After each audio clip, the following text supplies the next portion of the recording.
Bonjour et bienvenue. Bonjour. Aujourd'hui, on plonge dans l'univers de Daniel Dennett, un penseur assez stimulant, non? Ah oui, clairement, il ne laisse pas indifférent.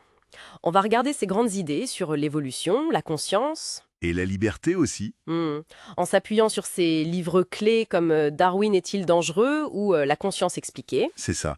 L'idée, c'est de démêler un peu sa pensée, qui peut parfois bousculer pas mal nos intuitions. Oui, c'est le moins qu'on puisse dire. Alors commençons par la base. Darwin. Pour Dennett, c'est fondamental, hein. Fondamental. L'évolution par sélection naturelle, pour lui, c'est presque un acide universel, une idée qui explique énormément de choses. Un processus algorithmique, il dit, un peu aveugle. Exactement. Aveugle, sans plan, sans but. Une sorte de cascade d'algorithmes, en fait. Une cascade, oui, qui génère de la complexité incroyable sans avoir besoin d'un concepteur, d'une intervention extérieure. Pas de crochet céleste. Ah, les fameux crochets célestes qu'il critique. Voilà, tout émerge du processus lui-même. C'est cette idée de la puissance de l'algorithme évolutionnaire qui l'étend. Même au-delà de la biologie. Tout à fait. Et c'est souvent là que les débats naissent, d'ailleurs, avec des gens comme Gould, par exemple, sur la portée réelle de tout ça. D'accord. Alors, si la vie, et même plus, découle d'algorithmes, quid de notre esprit, de la conscience? Là aussi, il a une approche particulière. Ah oui, il s'attaque frontalement à l'image classique du théâtre cartésien. Ce petit bonhomme dans la tête qui regarderait un écran. C'est ça. Pour lui, ça, c'est une illusion totale. Il n'y a pas de centre unique où tout deviendrait conscient. Alors, comment ça marche selon lui? Mais il propose son modèle des versions multiples. L'info est traitée un peu partout dans le cerveau, en parallèle. En parallèle. Oui, différentes versions, différentes ébauches de contenu qui circulent, qui sont en compétition. Et il n'y a pas un moment précis où l'une d'elles gagne et devient la version consciente. Non, la conscience est plutôt le résultat de cette activité distribuée, de cette espèce de chaos organisé. Il n'y a pas d'observateur central. C'est déroutant. Et les mêmes alors, comment ils s'insèrent là-dedans? Ah, les mêmes, c'est une autre idée forte. Pour lui, ce sont des unités d'information culturelle. Genre des idées, des mélodies, des modes? Exactement. Qui se répliquent et évoluent un peu comme des gènes, mais dans la culture. D'accord. Et Dennett suggère que nos esprits sont en grande partie constitués des mêmes qui ont élu domicile. Ils nous façonnent. Donc, nous, ce qu'on est, c'est aussi une collection de mèmes. Ça brouille les pistes entre le soi et la culture. Complètement. Qui parle? Le moi biologique ou les mêmes qui m'habitent? La distinction devient floue. Et ça nous amène au qualia, le ressenti subjectif, la couleur rouge, la douleur. Oui, ces fameux qualia, pour Dennett, ce ne sont pas des propriétés intrinsèques de l'expérience, des données brutes. Ah bon? Pourtant, ça semble si réel. Il pense que ce sont plutôt des sortes de jugements, d'interprétations que le cerveau produit. Des interprétations? Oui, le rouge du rouge, ce n'est pas une essence mystérieuse, c'est la façon dont notre système réagit et catégorise l'information visuelle. Une sorte d'interface utilisateur, utile pour naviguer le monde, mais pas une fenêtre directe sur la réalité de la sensation elle-même. Ok. C'est radical comme vision.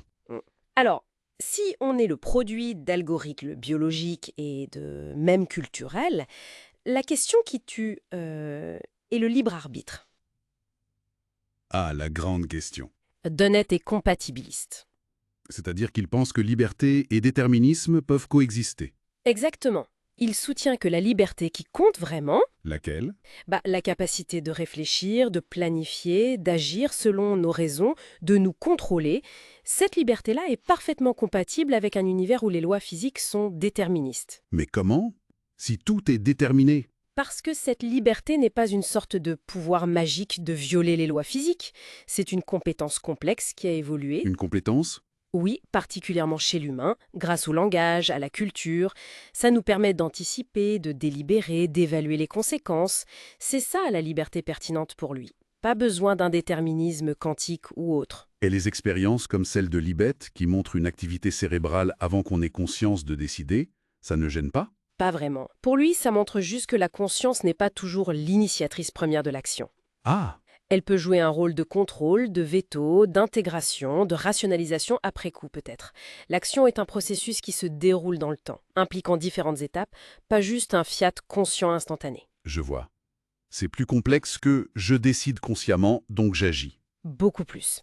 Et pour comprendre comment on navigue dans ce monde d'agents, il introduit aussi l'idée de posture, stance. Les postures. Oui. La posture intentionnelle. C'est ça. C'est la plus connue.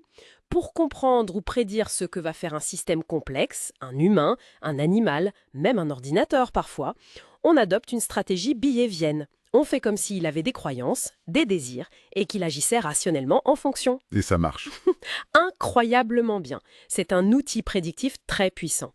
Et pour Dennett, la réalité de ces états mentaux est en quelque sorte validée par le succès de cette posture. D'accord. Bon, si on essaye de résumer un peu tout ça, Dennett nous propose une vision très naturaliste du monde. Yeah, tout à fait. Une vision où l'évolution est ce processus algorithmique fondamental qui crée du design sans designer. Où la conscience n'est pas un centre, mais un phénomène distribué, émergent. C'est ça.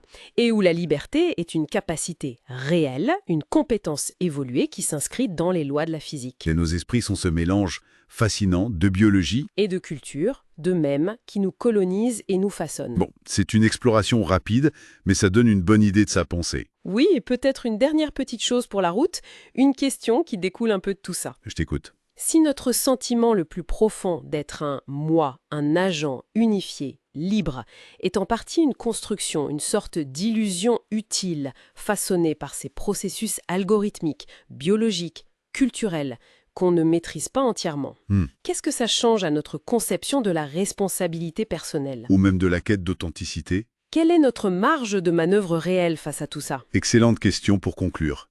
Ça laisse matière à réflexion. Merci beaucoup pour cet éclairage. Merci à toi.